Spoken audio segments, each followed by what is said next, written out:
It's been just a couple decades that the National Park Service has identified that natural soundscapes are really important.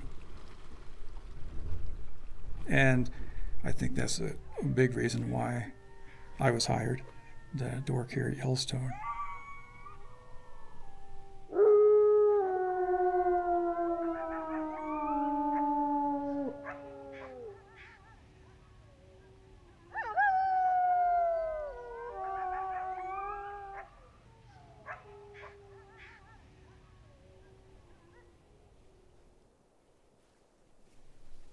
My name is Shan Burson.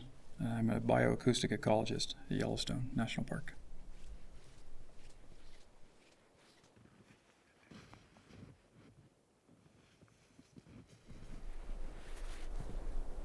Acoustic monitoring is just trying to understand the soundscape of Yellowstone.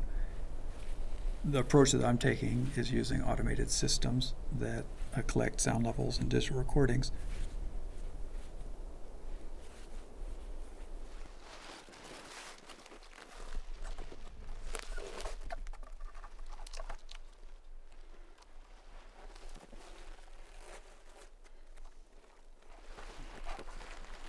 So I'm setting up a new system here, and I've never used this microphone setup. I've had one similar to this. This is a stereo mic.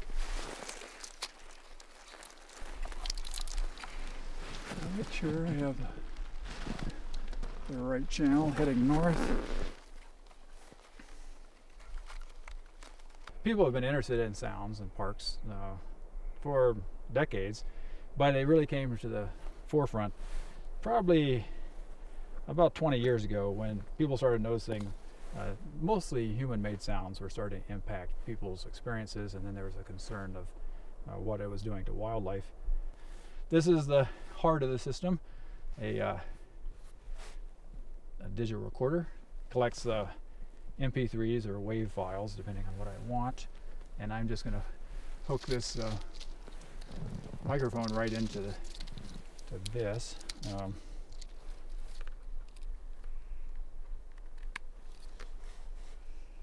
So this is a recorder that will just do, it will be from now on for the next 30 days, it will just be continuously recording whatever these microphones hear. And what I'm trying to do is get an understanding of what the different sound sources in the park, both natural sounds as well as human-made sounds, and find out how much they can be heard and where they're heard. Right. And more or less what the effect is of especially the non-natural sounds on the natural soundscape.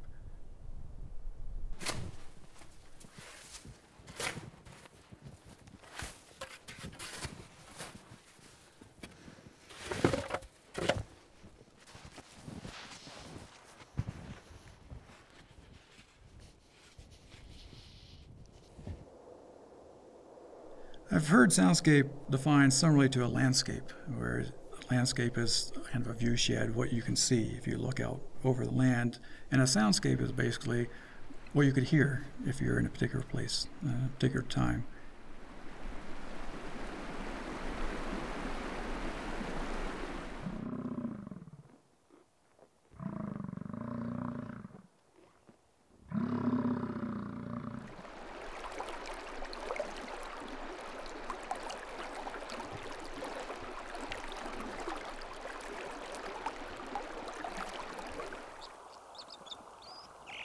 A natural sound is any sound that's not made by humans.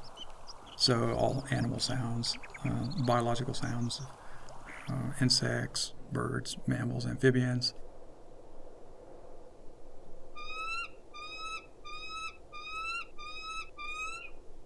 As well as physical sounds, waterfalls, waves, thunder. Those things are all part of the natural soundscape.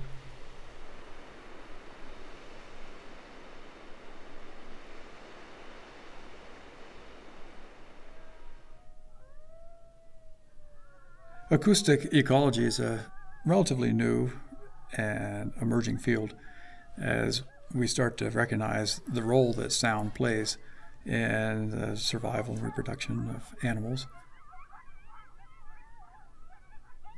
Most mammals vocalize, and many other species of different taxa vocalize, and it's really important for their natural history, for attracting mates, for repelling competitors. They use their ears to identify by sound where prey species are, and prey species likewise use sounds of predators to try to avoid them.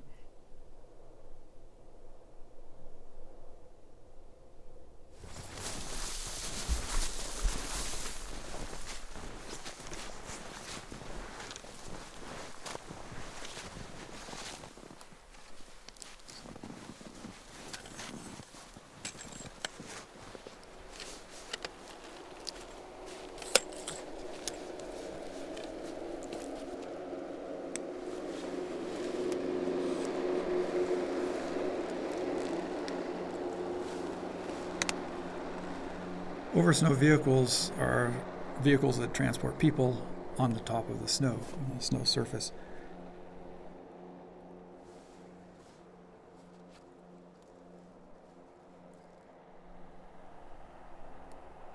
National Park Service, Yellowstone, wanted to know more about the impacts or the effects of over snow vehicle noise on the park, not only on the natural soundscape, but on visitor experience.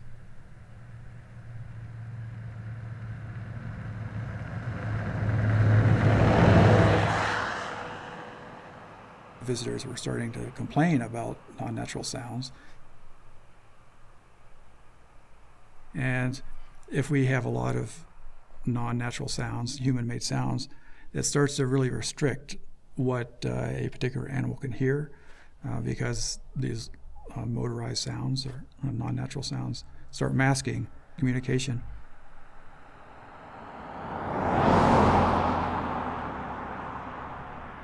One of the satisfying things of working here is that the data I'm collecting, I think it personally is important, but also the park thinks it's important because they have modified some of the winter use plans for the managed use based on data I've collected.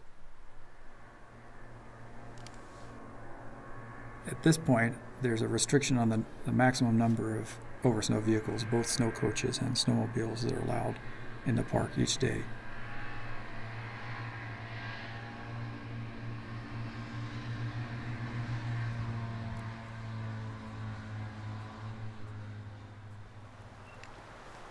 I just set up a sound monitoring system just south of the headquarters in Mammoth with Canary Springs behind me. I'm setting this system up for several reasons. One is I wanted to get what the visitor experience is in the Mammoth area, as well as road traffic sounds. And so this site fit the bill quite nicely. It's a beautiful sunny day in the middle of winter. I think this is going to be a good site.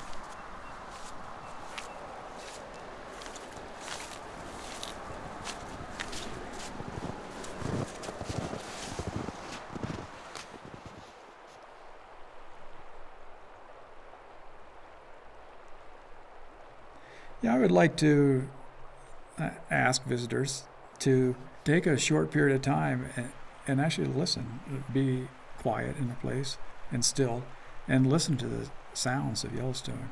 And I think they'd be really impressed and excited about what they hear.